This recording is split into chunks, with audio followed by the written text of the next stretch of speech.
हमारे साथ बात करने के लिए केंद्रीय मंत्री गिरिराज सिंह जी। गिरिराज जी, जिस तरह से महाराष्ट्र की लड़ाई चल रही है, एग्जिट पोल के नतीजे एनडीए के पक्ष में हैं, लेकिन संजय राउत कह रहे हैं कि महाविकास अघाड़ी की सरकार बनने जा रही है और महाविकास अघाड़ी 160 सीटों के साथ सरकार बनाने जा रही है। देखिए, मुंगेरी लाल का हसीन सपना देखने में कौन रुकेगा। गया माघ 29 दिन बाकी।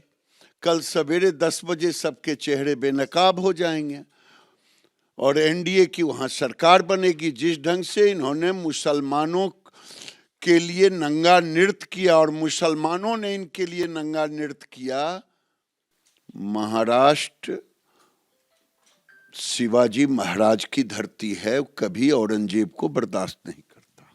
संजय राउत ने यह भी कहा है कि जिसको भी आना हो उनके दल में वापस आ सकता है, उनके संगठन में वापस आ सकता है। भाई, मैं कह रहा हूं, ऑफर दिया, खुला ऑफर। कौन डूबते हुए जहाज पर बैठेगा? वो डूबता हुआ जहाज है। सर, संभल की लड़ाई शुरू हो गई वहाँ, चूंकि संभल में जो मस्जिद है उसका सर्वे शुरू हो गया है और कहा जा रहा है कल्कि भगवान का जो मंदिर था वो वहीं पे था और इसको लेकर विवाद शुरू हो गया है। देखिए, संभल की घटना, संभल मस्जिद और मस्जिद पर सर्वे, ये तो एक एक लोग जानते हैं कि मुगलों ने हमारे मंदिरों को तबाह किया। ये तो पंडित नेहरू के कारण ये सारे विवाद रह गए, नहीं तो ये सारे मस्जिदों को तो हटा करके नीचे मंदिरों को फिर से पुनर्जीवित करने की जरूरत थी। लेकिन नेहरू ने तुष्टीकरण की रणनीति के तहत ये झगड़े लगाने के लिए ये सब निशानी छोड़ दिया।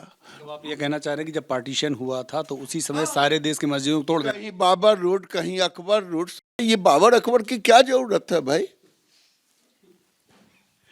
गिरिराज जी, एक और सवाल, चूंकि आपने देखा कल स्टॉक मार्केट किस तरह से डाउन हो गया था और चूंकि ये इसलिए हुआ था, माना जा रहा है कि अडानी के ऊपर जो मुकदमा दर्ज हुआ यूएस में, उसके बाद से चीज़ें शुरू हुई। क्या आपको लगता है कि ये एक साजिश है? देखिए, राहुल गांधी